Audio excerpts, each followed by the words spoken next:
दोस्तों, एक बार फिर आपका हमारे YouTube चैनल पर स्वागत है। आज हम कला वेग तथा समूह वेग के बारे में विस्तृत चर्चा करेंगे। तो सबसे पहले कला वेग। कला वेग को तरंग वेग भी कहा जाता है।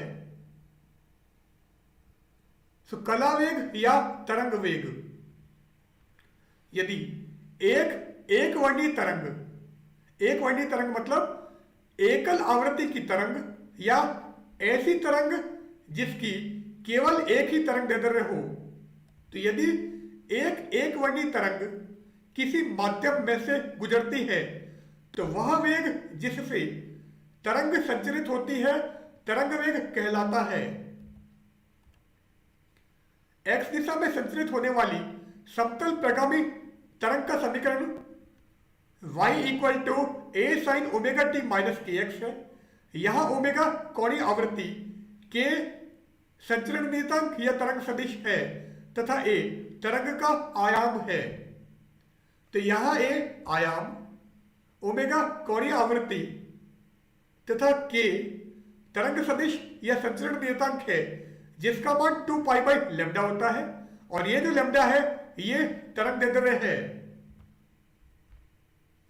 चूंकि तरंग गति में माध्यम के कण माध्य स्थिति के परितः सतत रूप से कंपन करते हैं, इसलिए इस गति के दौरान कणों द्वारा ग्रहण किया गया वेग ही कण वेग कहलाता है। अब कण वेग है v equal to d y by d t. इस गति के दौरान विक्षोभ भी उत्पन्न होते हैं तथा ये भी तरंग संचरण की दिशा में समान वेग से गति करते हैं।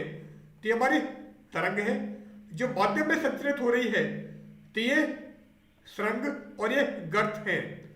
तो ये विक्षोभ है, और ये जो विक्षोभ है ये भी तरंग संचरण की दिशा में समान वेग से गति करते हैं।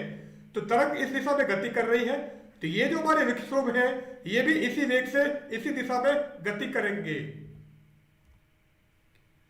विक्षोभ जिस वेग से माध्यम में आगे बढ़ते हैं वह वेग कला वेग या तरंग वेग कहलाता है। अब v equal to nu lambda, nu तरंग की आवृत्ति, लेमडा तरंग दैर्ध्य और v वेग है, तथा तरंग सदिश k equal to 2 pi by lambda है। ओमेगा 2 पाई न्यू होता है, तो यहां से अगर मैं न्यू निकालूं तो nu equal to omega upon 2 pi, और यहां से अगर मैं लेमडा निकालूं तो lambda equal to 2 pi by k. तो इस न्यू की जगह ओमेगा अपॉन 2 पाई और इस लेमडा की जगह 2 पाई बाई के रख दो, तो ये क्या हो जाएगा v equal to omega upon 2 pi into 2 pi by के। 2 पाई से 2 पाई कैंसिल कर दो, so v equal to omega by k. So v equal to omega by k, और यही हमारा तरंग वेग है। तो ओमेगा कोणीय आवृत्ति है, के संचरण नियतांक या तरंग सदिश है। तो कोणीय आवृत्ति तथा तरंग सदिश का अनुपात तरंग वेग कहलाता है। तो कोणीय आवृत्ति तथा संचरण नियतांक या तरंग सदिश का अनुपात तरंग वेग कहलाता है। अब y equal to a sine omega t minus k x है, और ये तरंग की कला है। Omega t minus k x तरंग गति की कला है या तरंग की कला है। नियत कला या तरंगाग्र का तल, तो यदि omega t minus k x नियत हो तो ये नियत कला का तल होगा। तो omega t minus k x equal to नियत। अब अगर मैं इसका समय के सापेक्ष अवकलन करूं तो वो क्या आएगा, ओमेगा टी का अवकलन 1 और के नियतांक x का अवकलन dx बाई dt, और नियतांक का अवकलन 0 होता है। तो omega minus k dx by dt equal to 0, और यहां से हमको क्या मिलेगा, omega is equal to k dx by dt, और dx बाई dt निकालना है तो इस k को आप नीचे भेज दो, तो dx by dt equal to omega by k, और ओमेगा बाई के था हमारा तरंग वेग। तो ये तरंग वेग है, और इसे कला वेग भी कहते हैं। तो वह वेग जिससे नियत कला वाला तल, क्योंकि ये हमारी तरंग थी, और इस तरंग की ये कला अगर नियत है तो हमको ये समीकरण मिल रही थी। तो वह वेग जिससे नियत कला वाला तल माध्यम में आगे बढ़ता है तरंग वेग कहलाता है। So Vp equal to dx by dt equal to omega by k। तो तरंग वेग या कला वेग हमारी ये है। अगला है समूह वेग। वास्तविक जीवन में हम स्पंद या कुछ भिन्न आवृत्तियों के समूह के संपर्क में आते हैं। तो कुछ आवृत्तियों का समूह है, और इस समूह में जो भिन्न आवृत्तियों की तरंगें हैं उनकी आवृत्तियों में अंतर बहुत कम है। तो ये जो समूह है तरंगों का, यही समूह तरंग पैकेट कहलाता है। तो वास्तविक जीवन में हम स्पंद या कुछ भिन्न आवृत्तियों के समूह के संपर्क में आते हैं। इन तरंगों का समूह तरंग पैकेट कहलाता है। तरंग पैकेट वह है जिसमें दो या दो से अधिक तरंगें एक साथ स्थित होती हैं। तो किसी तरंग पैकेट का समूह वेग वह वेग है जिस वेग से समूह का अधिकतम आयाम माध्यम में आगे बढ़ता है। तो विभिन्न आवृत्तियों की तरंगों का समूह है, यह समूह तरंग पैकेट कहलाएगा। और इस तरंग पैकेट का समूह वेग वह वेग होगा जिस वेग से समूह का अधिकतम आयाम माध्यम में आगे बढ़ता है, तथा यह वह वेग है जिससे समूह में ऊर्जा पारगमित होती है। तो समूह वेग से समूह में ऊर्जा पारगमित होती है।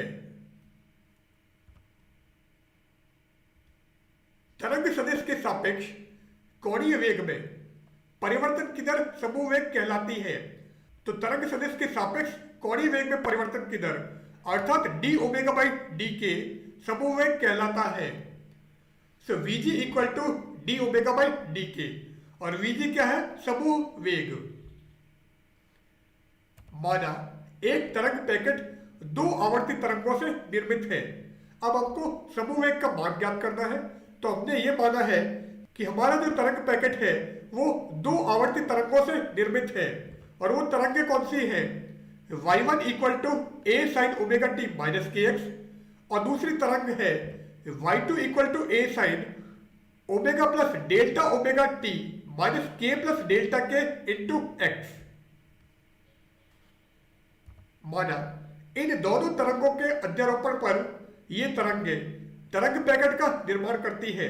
तो तरंग पैकेट का परिणामी विस्थापन, तो हम अध्यारोपण का सिद्धांत लगा देते हैं। तो अध्यारोपण के सिद्धांत को अगर हम यहां पर लगाए तो तरंग पैकेट का परिणामी विस्थापन होगा y equal to y1 plus y2।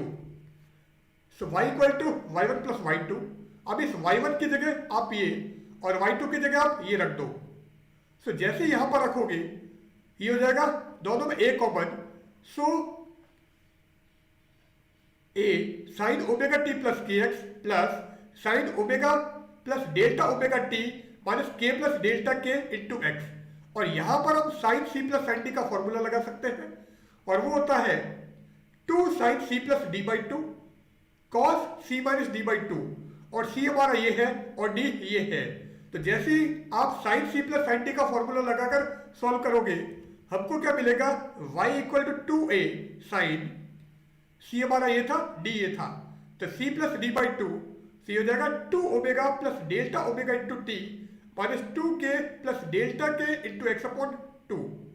अब cos c minus D by two, so cos c हमारा ये है, d ये है, तो जैसे c माइनस डी करोगे cos delta omega into t minus delta k into x upon 2, तो आपको ये मिल जाएगा। अब यहां पर डेल्टा ओमेगा का मान ओमेगा की तुलना में अत्यंत कम है तथा डेल्टा के का मान के की तुलना में अत्यंत कम है। तो यहां पर 2 ओमेगा की तुलना में डेल्टा ओमेगा को नगण्य मानकर छोड़ दो, और 2k की तुलना में डेल्टा के को नगण्य मानकर हम छोड़ देते हैं। अब ये 2 कॉमन लेके कैंसिल हो जाएंगे।